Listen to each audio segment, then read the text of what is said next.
I want to welcome Lorraine and Jess for doing this virtual dialogue series of Do I Really Belong Here? And guys, take it away. Awesome. Thank you so much, Desiree. Welcome, everyone. I hope you all are having a wonderful Tuesday and a good start to your week. Jess and I are really excited to dialogue with you all today. Of course, share some information, but more importantly, really interact with each other around this topic of imposter syndrome. So I'm going to go ahead and share my screen. When we do so, it is a little challenging for us to be able to see the chat function, but we also welcome you to use it. So just so you know, Onar is here as well as Desiree to help us monitor that chat. So if you ever want to use that chat function, feel free to type in there, and Desiree and Onar interrupt us whenever you need. You all can also use your raise your hand function if you want to talk aloud or prefer to share your video. We encourage that as well. So whatever floats your boat today. Here we go.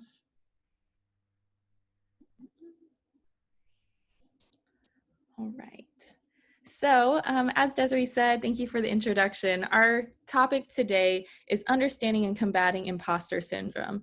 And when trying to think of a title, Jess and I were having conversations as colleagues and as friends, even outside of work, around this topic.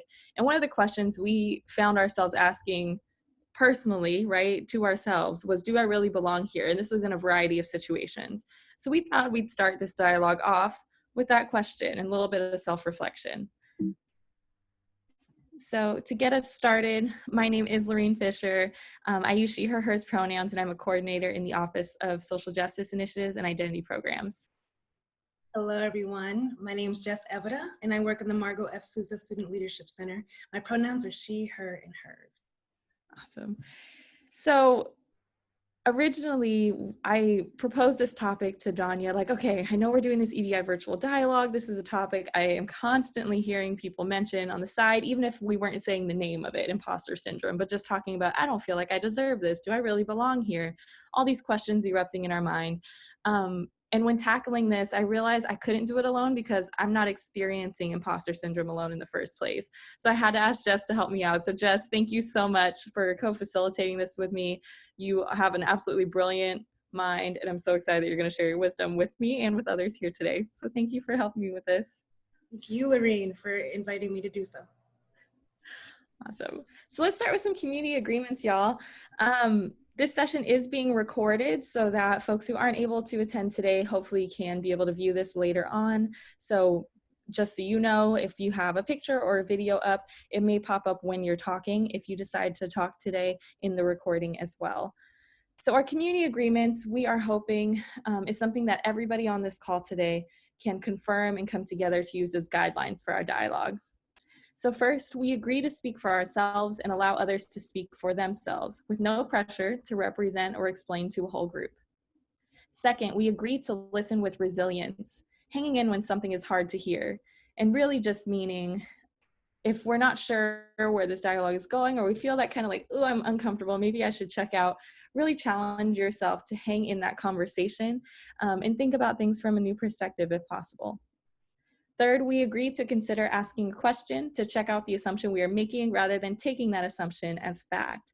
This could be if somebody says something and you made an assumption about their impact or their intention and wanting to check that out. But this could also be personal. Am I the only one feeling this way? Oh, I'm thinking this. Like, is that bad to think? This is a conversation in a space where we can truly be comfortable with one another in this learning environment and share. So don't be afraid to ask a question if you'd like to check the assumptions that may be going on in your head. Next, we agree to share airtime and participate within the suggested time frame, which today we're hoping to end about 5 to 10 minutes before 2 o'clock so that folks have time to merge into whatever their next meeting or task is. But we really want to use this time the best we can so that we can hear from as many folks as possible. We agree that when we discuss our experience with people who are not present, we will not attach names or other identifying information to participant comments unless we have permission to do so. Just really that privacy and security piece that allows us all that psychological safety in this space. And finally, we agree to this as a space of learning, recognizing that no one, even the presenters, are able to know all things. We are all in a process of learning together. Are there any additional community agreements or things I may have missed that you would like to add as a standard or a guideline for our conversation today?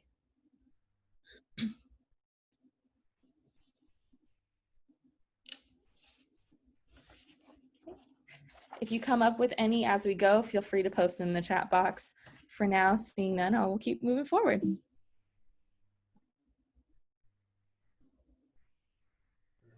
So we really want this to be as interactive as possible. So if you have comments, questions, again, feel free to raise your hand, put it in the chat box if you'd like. And we also want to utilize the annotation tool. This is a great tool to get a pulse of what's going on in the room in a collective, anonymous way. So the way that this works, and we're gonna just kind of walk you through the annotation tool for any of you who have not used it, and then we're gonna go over some questions. But you're just gonna look at the top of your screen. You'll see a green button, not button, but a green little tag that will say you are viewing Lorene's screen. To the right of that, you're gonna see view options. If you click on view options, you're gonna scroll down and you'll see the annotate feature. Once you click the annotate feature, you will see the option to use the stamp function. If you can't see that, just let us know. And then we're gonna ask you to use the check mark symbol. And feel free to just click on the actual screen. You'll see that it's anonymous. And if you wanna use a different stamp, that's fine too. As long as you're engaging, we're grateful. And so, oh, I love it, I love it. And so we're gonna use this to get kind of a collective pulse in the room. So I'm gonna clear. Does anyone need more time or need some assistance with that function before we move forward? Cool. So first we wanna check in and see, there's this question, am I worthy of what I have? We want to check in with how many of you have ever asked yourself that question, whether it's any time in your past or if you're feeling that right now, if you're wondering that right now. If you've ever asked yourself this question, please put a stamp on the screen.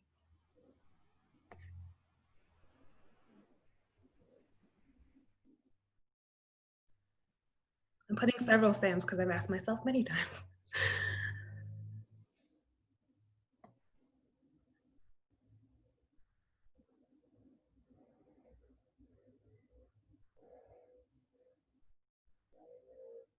Okay, the next question we want you to think about. Have you ever asked yourself this question, either right now or in any time in your past? Do I really belong here? I'm seeing a lot, and that here can really be anywhere. It could be in that current space you're in. I know I've asked it in relation to career or the job that I'm in. Do I belong in this job or do I belong at this campus? But it could be with family, state, location, anything.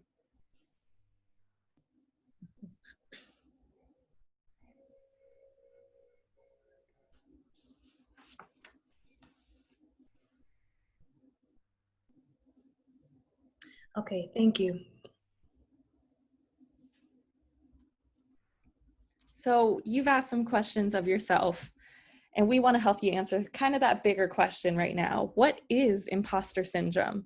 And we do want to recognize that there are a few different spellings and different phrases that we use, all relating to this same feeling. It's also referred to as imposter phenomenon. Sometimes it's spelled with an OR, sometimes with an ER, and even said to be fraud syndrome. So breaking it down to the original definition, and original is loose, right? But as far as published scholarship goes, Clampt and Imes in 1978 performed a study on a small population of what they considered high achieving women, many of them in the corporate business world, and some also working in education, but a much smaller population. But they studied them, even therapeutic responses to what they were experiencing, and they ended up terming this feeling imposter phenomenon.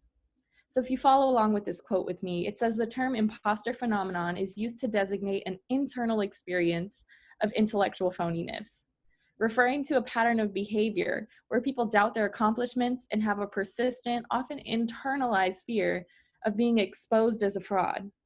This could be in a lot of different situations, and a little bit later, Jess and I will give you some personal examples to help you kind of frame and think about what this could look like for other people, and then get a little bit more in touch with yourself to figure out what does this mean for you. But to think about it on this basic sense, we have this word internal and internalize mentioned multiple times. It happens within the self. It's not what someone puts upon you. This is definitely a reflective experience that happens. But we also want to recognize that it says pattern of behavior, meaning that that internal thought that we may have does show in our responses. There's a behavior attached to the way we think. And for this scenario, we are thinking about imposter syndrome as something of how we act out in our work lives, but also could be in a family setting, home setting, even just outside walking around in public. So with that reflection activity that we did earlier with the annotation, we kind of got a pulse of where people are at in this room. But we also want to explore with you what statistics are saying about the general population. So according to research, 70% of the general population experiences imposter syndrome at some point in their lives, and potentially oftentimes multiple times in their lives. Some additional statistics. Initial research actually told us that women experience it more than men, but more recent research is telling us that they actually experience it equally. The difference is in how they experience it, what is fueling the imposter syndrome. Men tend to worry more about fear of failure, and women tend to worry more about not meeting expectations. And again, I want to highlight these statistics so they are generalized, but they are a starting point to think about imposter syndrome, who experiences it and how in the brain. And then we also wanted to explore, does it look differently based on racial identity? And the most current research tells us that it does, that individuals from underrepresented groups tend to experience it more. A study, 2013 study from the University of Texas at Austin showed that Asian Americans are the ethnic group of the ones studied, not all were studied, but of the ones studied, were more likely to experience it than African Americans and Latinx, but all three are more likely to experience it. And that imposter syndrome actually is a stronger indicator of mental health issues than actually minority status. And the research tells us what many of us probably already knew, but if you have an identity that is different in any way from your peers, you are likely to experience imposter syndrome. And they're mowing the lawn outside. I don't know if y'all can hear it, but I'm trying my best to speak over it. Yeah, and there's one that I feel like is often not mentioned, but just something to think about is that age piece as well. Oftentimes that's a demographic that's missed, but we do want to recognize and call that into the space too as kind of a causation or correlation between imposter syndrome. The research is very, very limited, but it's a good starting point to help us get a context. But we say all this to show the context, but we really want to highlight that it really is based on your individual experience. Now, there's a concept called intersectionality theory. Many of us who are familiar with it, we just call it intersectionality. But it was coined about 30 years ago by Kimberly Crenshaw. And it's this concept that we cannot evaluate our experiences or the experiences of others based on just one part of their identity, because everyone has multiple identities and they intersect to create a very unique experience for all of us. So if we focus just on one part of our identity, we are missing the essential heart of our experience, and it doesn't do justice to our personal experience. And so again, those statistics, they just focus on one part of an individual identity. So the important thing I would say that we get from this really is that it's about our individual experiences. Now, I want to apply intersectionality theory to imposter syndrome. And if we apply it, basically your unique multiple identities, they intersect. And as a result, we each experience imposter syndrome differently and respond to it differently. So each of our individual experiences are different, but we can look at the data to kind of help see potentially what someone might be experiencing. But at the end of the day, it's about listening to the stories of those around us and thinking about our own story in order to truly gauge what our unique experience is.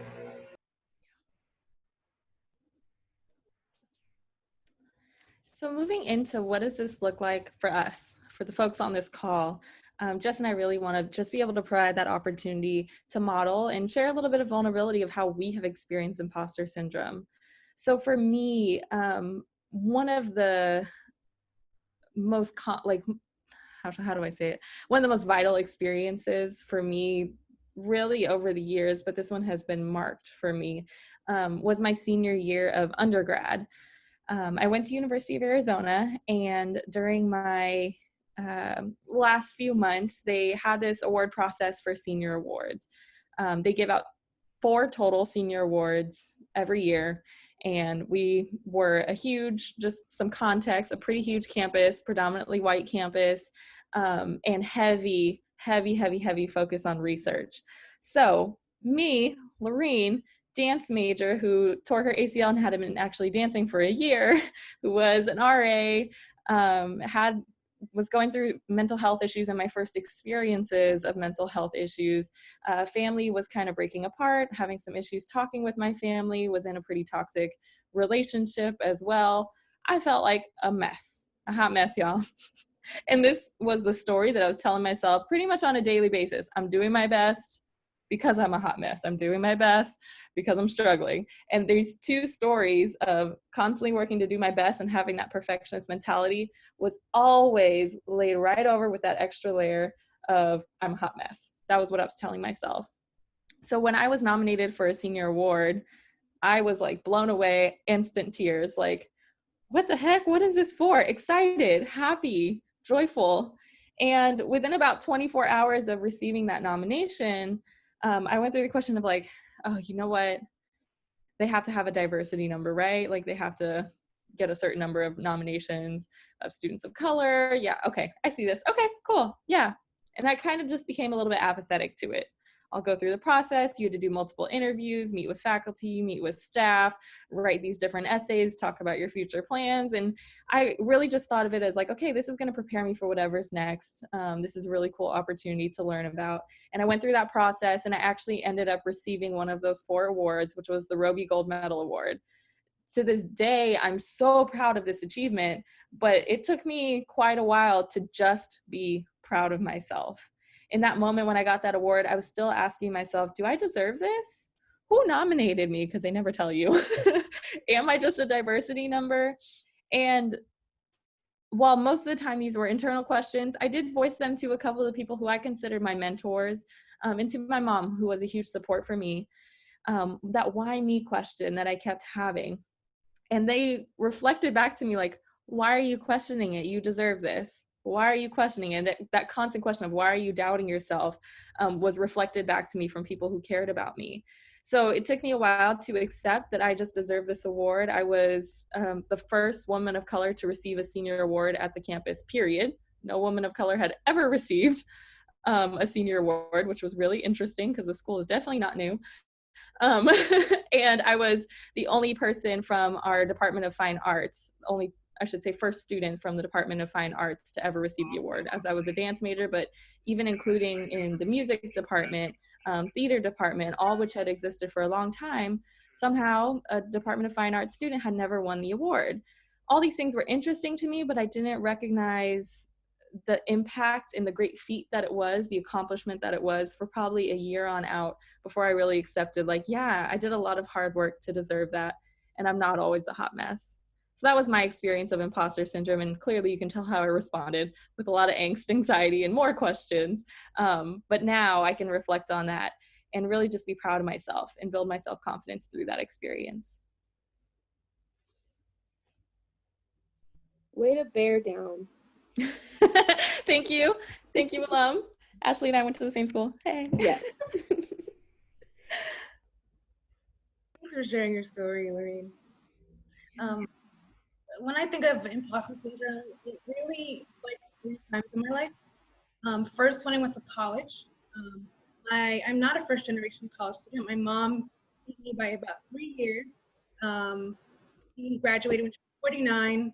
English was her 4th language, so she was learning English, raising 3 girls, and it took her about 9 years from start to finish. So still the proudest day of my life was my mom's graduation, just seeing what you could do. It was the 3rd country she lived in. we're from Cape Verde, and when my mom grew up in Cape Verde, they didn't even have universities at the time. And we built their first university. So the thought of going to university was always my mom's dream, but she never thought it was possible because you couldn't even go to university in the country she lived in. There was none. So so that was the proudest moment of my life. And so now, you know, my mom was the first one in her family to go to college at 49 years old. And so when I went to college, you know, my mom went to college, you know, I know about her experience. But what I didn't realize is she, you know, she just went to school. She was part-time. She went to school, she came home. And just getting to school and finishing homework was a survival achievement, period. I really wanted the traditional college experience. That was my dream. So I got into my #1 school, and I was so excited about this achievement. But the moment I got there, my confidence just out the window. I was super confident in high school, involved in everything. In college, I was not involved in anything. 4 years, my confidence ran away, and I did not know where it went. I went to a failing school, and I realized that played a big part in my imposter syndrome. Realizing other people didn't go to failing schools. I thought that was the norm. Apparently not. And so I said, well, how did I get here then? Am I supposed to be here? Did they know I'm here? I was also the only Rhode Islander. I'm from Rhode Island. Apparently Rhode Islanders don't get too far away from Rhode Island. To this day, I'm oftentimes the first or only Rhode Island met. And then being Cape Verdean, it's a country, it's a West African country. It's tiny. If you put all the islands of Cape Verde together, it's the size of Rhode Island. With half the population of the state of Rhode Island. So we're predominant in Rhode Island. We have a predominant community in Rhode Island. What I didn't know until I was 18 is that most of the country hasn't heard of Cape Verdeans. So I felt very only. I knew I was gonna be the only Rhode Islander, that I knew. But I had no clue that there was no prominence of Cape Verdeans outside of Rhode Island. That's all I knew. That's what I grew up with. So I immediately felt like the only, and I felt like I was not supposed to be here for 4 years. I felt it again when I got my first job out of grad school. It was my dream job. I made this accomplishment, didn't think I was gonna get it.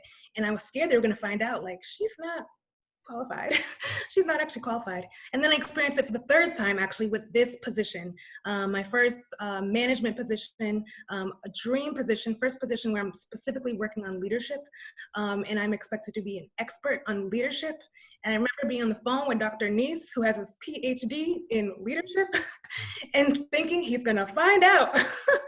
He's gonna find out I don't have a PhD in leadership. He's gonna think I'm a fraud. And so for me, it was very interesting because I felt it. The 3 times it was the strongest was right after a major achievement in my life. And so I want to show you a chart that actually helped. It blew my mind because it explained my feeling of imposter syndrome. This is the Dunning-Kruger Effect, it's called, coined after the researcher. And it basically tells you that your confidence can be spiked, but the moment that you find yourself in a new experience, for some of us that may mean a new role in our family, maybe it's a growing family, maybe it's in our career or some other personal new experience that we've encountered, sometimes an experience we've achieved, right? Your confidence will spike down because it's a new experience. It's something you haven't experienced before. It's new territory for you. You're no longer the expert. And eventually it'll come back up, right? But this is a cycle because the next time you find yourself in that next part of your life, you've maybe achieved a part of your life that is new territory. Oftentimes, for many of us, our confidence spikes right back down until we navigate that territory, and slowly we'll come back up. And for me, I really resonated with this because it explained completely those 3 spikes in imposter syndrome in my life. Awesome. So we want to open up this time for dialogue. We want to see if you have a story that you would like to share, an example of imposter syndrome. And I did see the chat box light up just a couple times, so I'm not sure if we have questions. So I'm going to go ahead and exit out of my screen just temporarily, just for now, so that we can engage in some conversation.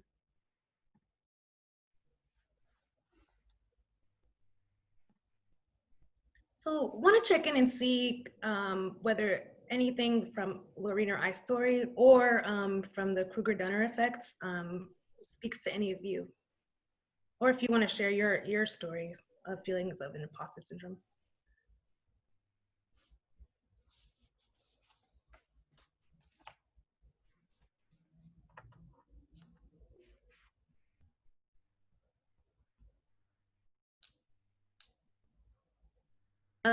I would like to say that, Jess, when you kept saying, oh no, they're gonna find out, that's like something that I experience all the time, especially because I just started like my professional career.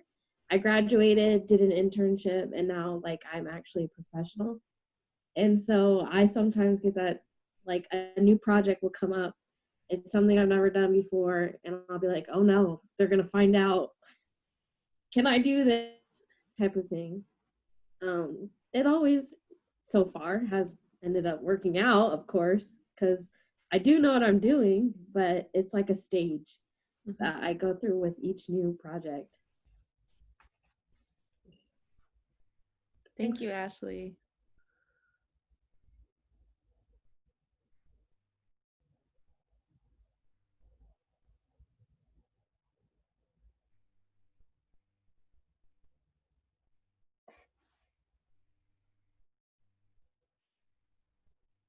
I can share. I'll share. Sorry, go ahead. You go. Okay. So I'm a creative writer, and you know, I have a master's in creative writing, and I have a lot of publications. But the elusive like book contract is the thing that keeps like slipping away or getting close to. Which, if anyone's in this world, likely has a similar story. But I teach every summer at a creative writing institute in Martha's Vineyard.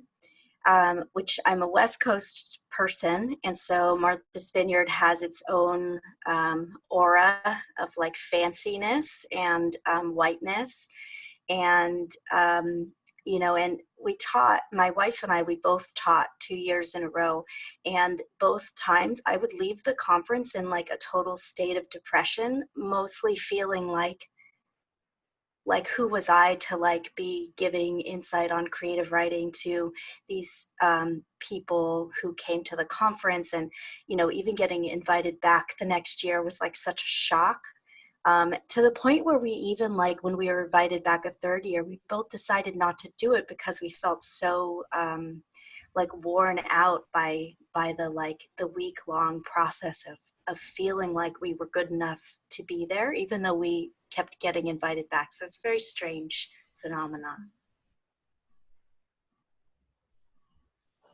Thank you, Samantha. Absolutely. Thank you for sharing that.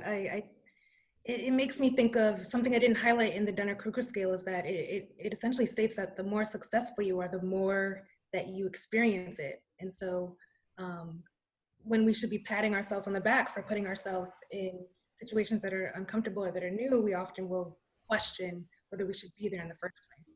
So something I try to do is, whenever I do find myself feeling imposter syndrome, like how can I reevaluate and wait a minute, should I be patting myself on the back for getting here? Right. But congrats on continuing to be invited, right? And that's an example of the more successful you are, sometimes the more that you feel it. Yep. Yeah, thanks.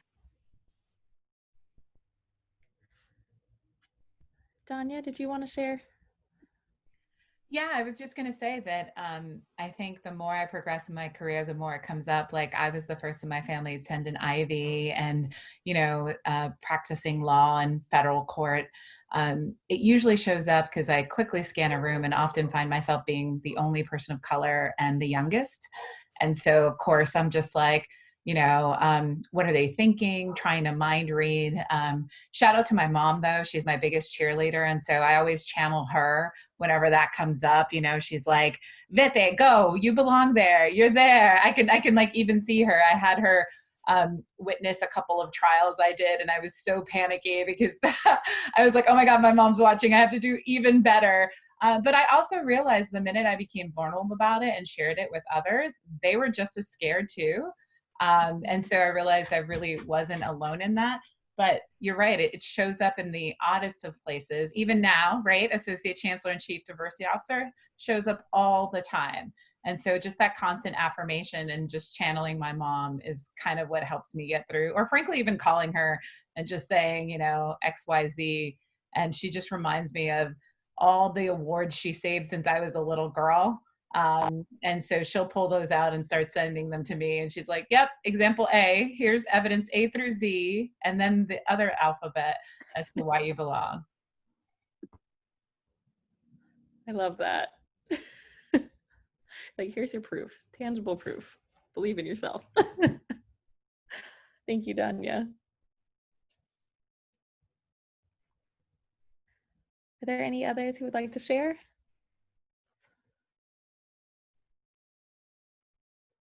I'll share. I'm going to share mine because it just recently happened. And I don't know, all who knows is that I just recently transitioned as an admin to an executive for Danya. And, and it was honestly a long struggle. And I have to remind myself and remind others is that I have been in this type of career for over 25 years. You know, and it's like, I know what I'm doing. And then it was such a struggle of even wanting to apply for this position. And I think Donnie's a great leader. I don't know if a lot of you know this. And she's probably the first person in a supervised position that I was able to have like an honest conversation with. She was like, why don't you want to apply? She was literally was just like beating me down of why didn't I want to apply? And I finally broke and was like, I don't want to fail. That was like my huge thing. It's like, I don't want to fail myself. I didn't want to fail her. I didn't want to fail the institution, even though this is a career I've been doing for over 25 years, because it was a transition over from one area to another. And it was like, that was like my main concern of, I know I can do this, but then what if I fail? Mm-hmm. So it was just, that was a huge thing for me. It was because I felt like I was, wouldn't be just letting myself down, but other people as well. So, but yeah, but Donnie's always encouraging and, always gets me out of my comfort zone and, things like that. So I'm very appreciative of that. Thank you, Desiree. We know you deserve that. So I'm glad you now are proud of yourself. You so deserve that. Thank you, Lorraine.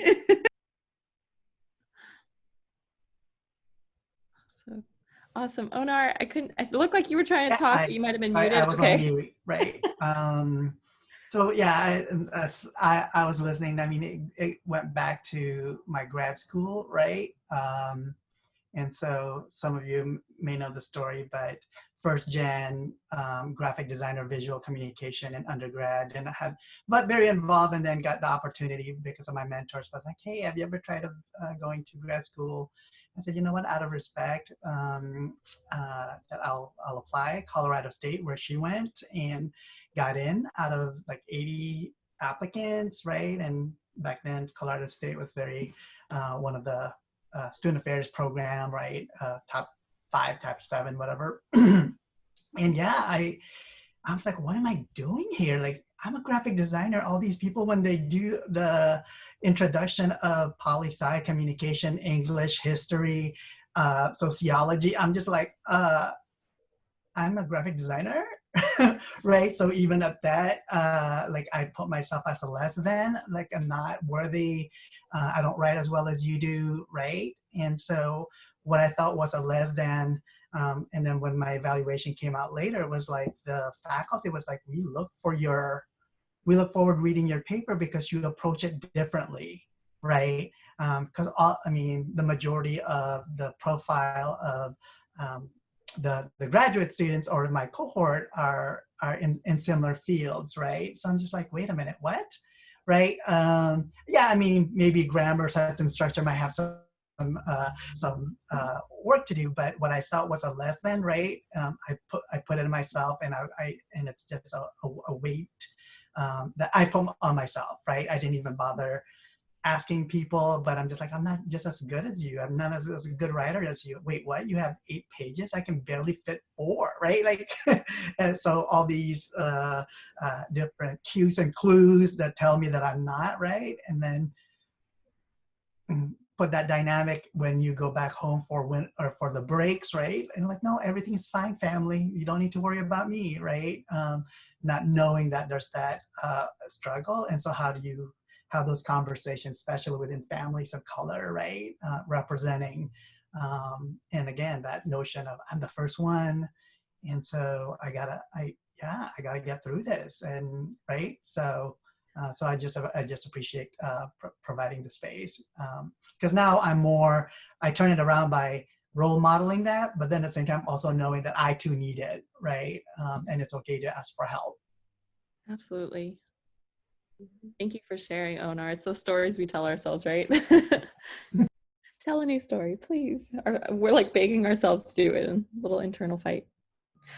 Awesome. Well, thank you so much, everyone, for sharing. Your stories are so important and valued to us. And when we come together for this conversation, that brings us power, right? We may have this negative story or negative self-talk in our mind, but when we're able to share with each other and connect, we all have different experiences. Every single one of us told a different story, or for those who may not have spoken, have that picture in the back of their mind of, oh, I remember that one time. All those different experiences, yet we still are able to connect around this feeling, this phenomenon, as they would say, of imposter syndrome. So we want to come together to do an activity that'll help us to really dissect how we as a group, as a community, are feeling around a singular topic. So I'm going to go ahead and share my screen again as I pass it to Jess.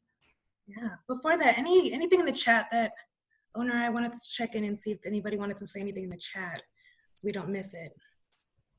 Yes, so we have Andrea saying, I definitely relate, Onar, thank you for sharing. And Jessica shared, hi all, I'm a new member of the External Relations Team's Internal Communications Director as of yesterday. So congratulations, Jessica, welcome Congrats. To the Bobcat family. It speaks a lot of my career development experiences and feelings I've also been examining recently. So thank you for sharing your experiences, validating these feelings that so many of us have, and looking forward to attending more of these discussions. Absolutely. Oh, welcome, Jessica. Yes. Welcome. Thank you for being here.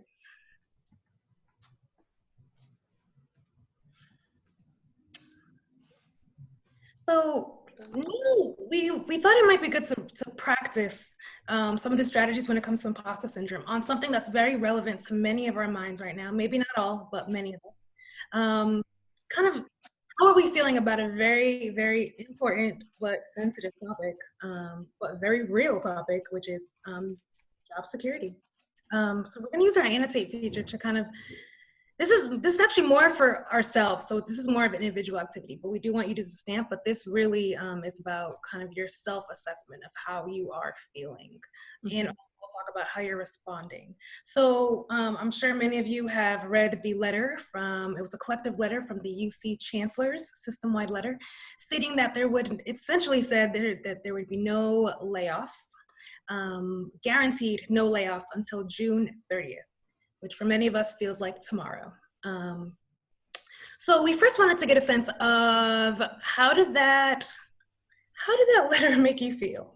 So using the annotation tool, whether you're not worried at all, maybe you're doing okay for the most part, you're somewhat worried, or maybe you're very worried.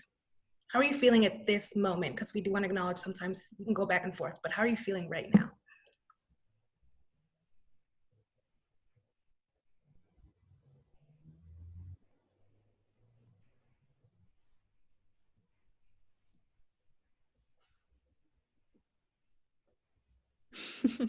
I see some connections being made.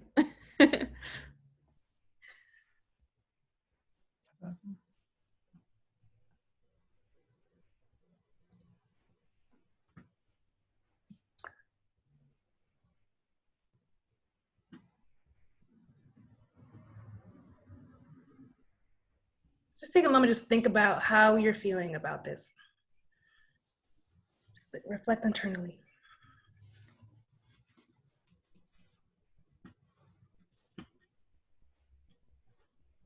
I encourage you to take a deep breath as you do so.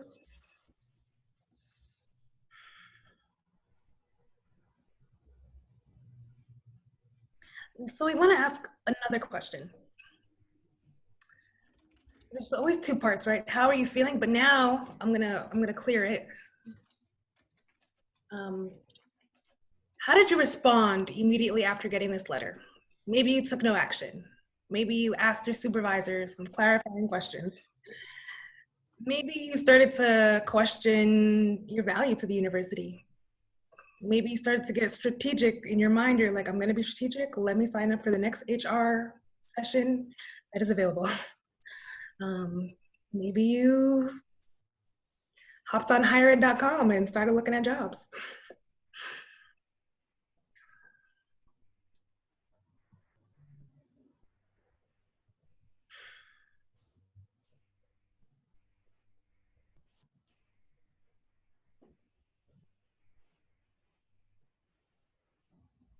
Maybe it was all of the above.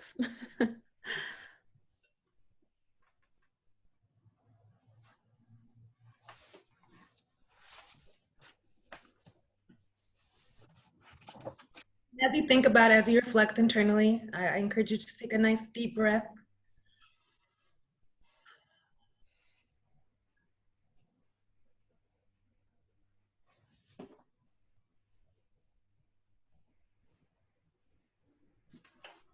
Now we asked you to do this, not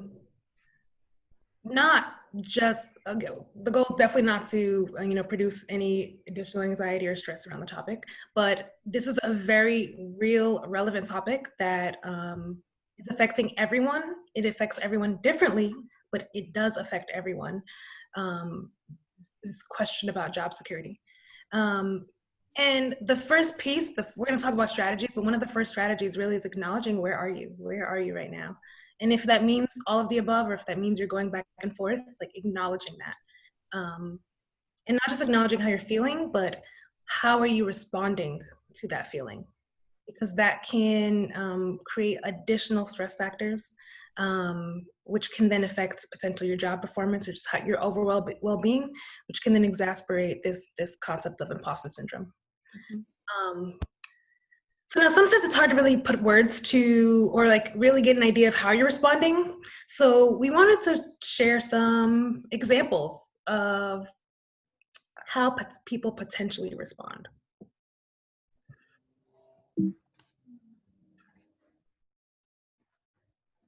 But first, some debrief questions.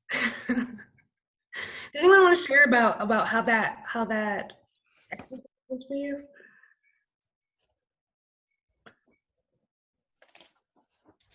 Maybe if you have any ideas about what's fueling these feelings, or what's playing a role in your imposter syndrome, potentially, if you believe that is a factor in your feelings.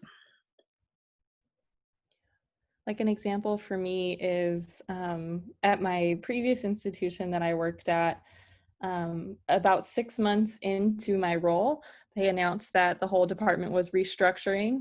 And I immediately, from our examples, I started questioning my value to the university. I was a new employee.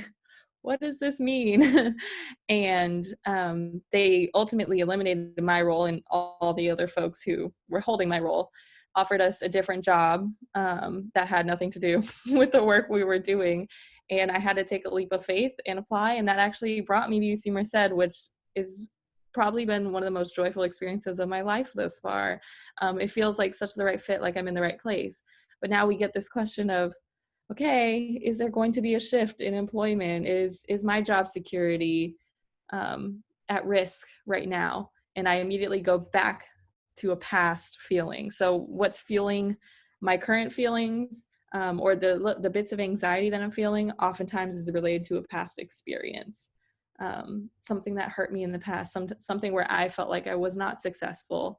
But in reality, for me at least, it was a blessing in disguise. This was exactly what I needed. I'm exactly where I need to be. But those feelings still come up. So I go back and forth between anxious and no, I'm actually doing pretty good, because even if something happens, I know I'm doing this work for a reason, and I have people that I've met, connections I've made here at UC Merced, even though I'm still less than a year in, that matter to me. So I go back and forth. That's just one example, but we do want to check in to see how are you feeling, because this is a really relevant topic, and we all may be in a different place right now.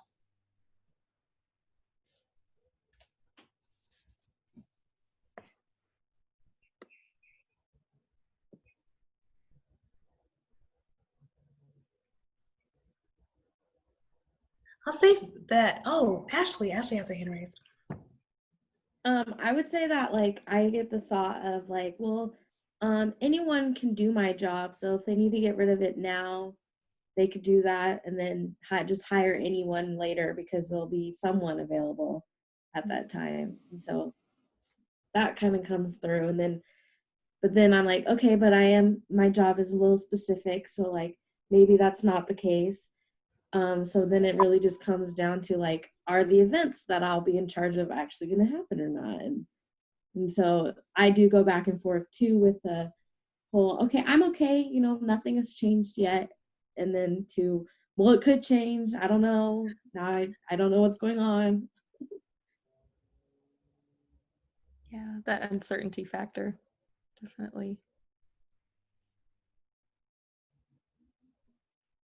Okay, well, thank you so much, everyone, for sharing. Now we want to go into a few strategies.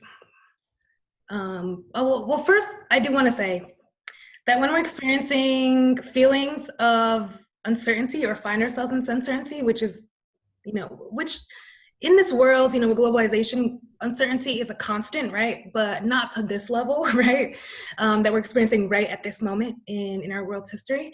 But oftentimes, imposter syndrome is either the actual cause of our negative feelings or anxiety or stress, however we identify those feelings, or it plays a role in further fueling pre-existing feelings. So it plays a role somehow, often, for many people. So think about that the next time you're worried about either next steps or if uncertainty is affecting you negatively in any way. Think about that. Is imposter syndrome playing a role, and how can I combat that? And that's where we move into strategy. The slide I've been waiting for.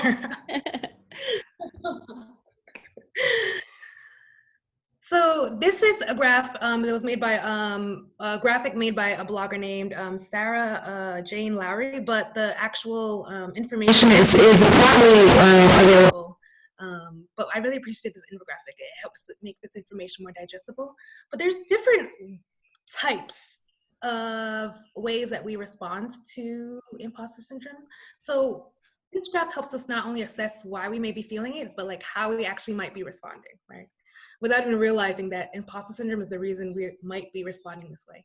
You have the perfectionist first, right? Who, I'm an imposter, I have to prove that I'm not an imposter, so I'm gonna make sure everything is perfect. Or you have the expert who believes that they need to be expert in every part of their job. And if they're not, they're a fraud. And so they just study and never feel like they know enough or are learning enough. Then the soloist is the person who, I can't ask for help. If I ask for help, they're gonna find out about me. So I'm just not gonna do that. Then the superwoman who just believes I need to be superwoman or superman. This blog was about women, so that's why it might not seem inclusive, but it came from a blog about women. Superwoman or superman or super person, superhuman, however you identify, who feel they need to excel at everything in order to prove that they belong. And then the great mind.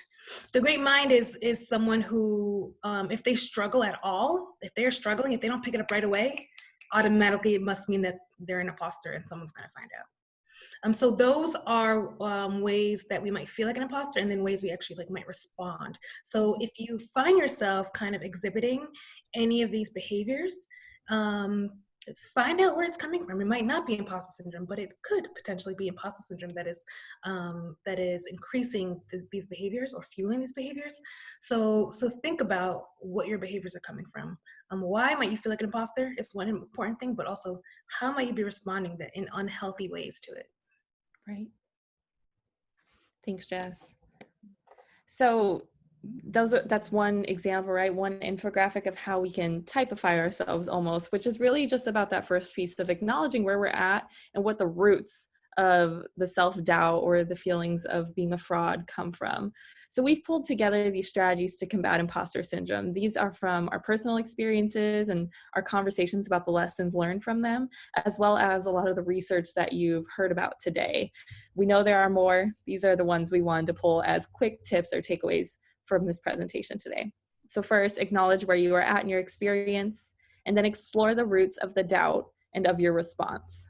Really making sure that while we are still focused on the present moment and what that current reflection may be, we're also reflecting that many of our thoughts come from how we're socialized, the messages that we've heard growing up, past experiences we've had, past hurt or past trauma. They all play a role in how we experience our daily lives. We encourage you to explore the layers and context by which you experience imposter syndrome, remembering Kimberly Crenshaw's concept of intersectionality. Practice mindfulness to be in the present. And quick tip, there are mindfulness sessions happening every Wednesday still through our EDI virtual dialogue session. So if you're like, I have never practiced mindfulness before, I don't know what to do, you can join those sessions. You can also download the Calm app for free now. So there's a lot of resources to help you practice mindfulness as well. Continue challenging yourself and taking calculated risks. Like that chart that Jess was showing us earlier, a lot of times our success is tied in to imposter syndrome. When we challenge ourselves, when we take a new risk, we're growing. And with that growth comes some doubt, some question, some uncertainty, just because we haven't proved it to ourselves yet or we haven't done it before, and that's normal. So with that, recognize and appreciate the progress that you have made. I know Donnie gave the example earlier of her mom saying, I can show you A through Z of examples and artifacts of how you have earned this, how you deserve this, how you belong here. And sometimes we have to do that check-in for ourselves. If you have a supporter who does that for you, awesome. We also want to encourage you in your own career, whether that's looking at your summary of accomplishments or creating kind of your own reflection practice, to recognize and appreciate the progress you have made, because you're here for a reason. And evaluate your value from within. It's not about what expectations others put on you. Imposter syndrome is very much an internalized experience, so you have to determine how you will decide your own value and how you play out those values in the world. Build your self-confidence muscle. You got this. And we really do mean muscle. Like, it is a skill. Self-confidence doesn't just come out at birth. It's a practice skill that we have to learn. And we do see a lot of times, if you are considered a minority or historically marginalized community, in terms of the identities, the social identities that you hold, oftentimes our self-confidence muscle is not built as strong as that of our peers who have experienced a lot of privilege throughout their daily lives. So we have to build that self-confidence muscle every day, working on it. And that looks different for everyone. And finally, lean on your support system and build your network. I know since I've been here, many of the folks on this call actually have become my support system. And that goes from a variety of ways, right? I can lean on these folks to share my fears, and maybe that's not with everyone, but who can you lean on to remind you of your accomplishments? And who can you lean on to build and move forward, whatever that may look like, to go further with those accomplishments? Mentors, sponsors, colleagues, friends, family, the list goes on and on, but you want to have your own support system that you know you can count on. So those are ours, but we want to ask you, what strategies have helped you that may not be on this list to combat imposter syndrome?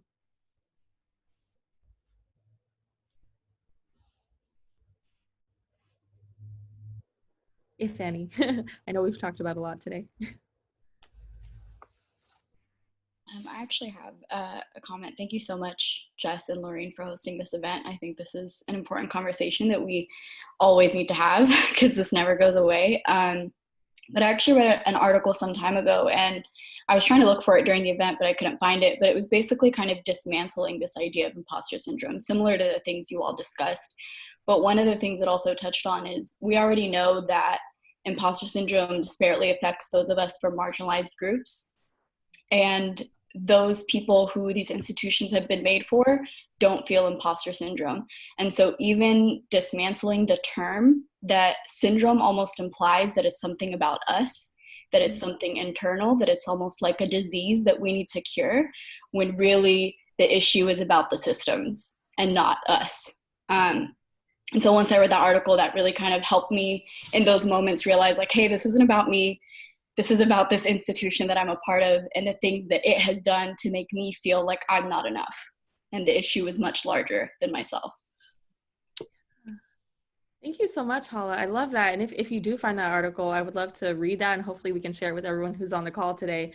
That's a really, really great perspective to take on with this. And yeah, maybe it is about, when we say phenomenon versus syndrome, imposter versus fraud, like we get all these questions, and a lot of the way we tackle or combat imposter syndrome is personal and reflective, but that doesn't mean we caused it upon ourselves. Very much exists because of the systems, the systemic oppression that exists. I love that, Hala. Thank you so much for sharing. Love, love, love. Thank you very much for sharing. Yeah.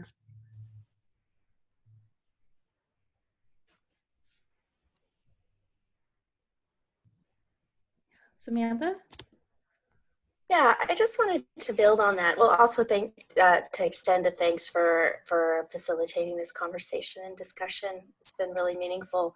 But also thinking along those same lines, like one of the things I've been thinking about, with this, the idea of like building self-confidence muscle, but with these systems that we exist in, where part of where I find it to be trouble is like that line between like, is this me or is this like what the system is putting on me, right? Because I mean, we talked earlier, at least in my case, about like the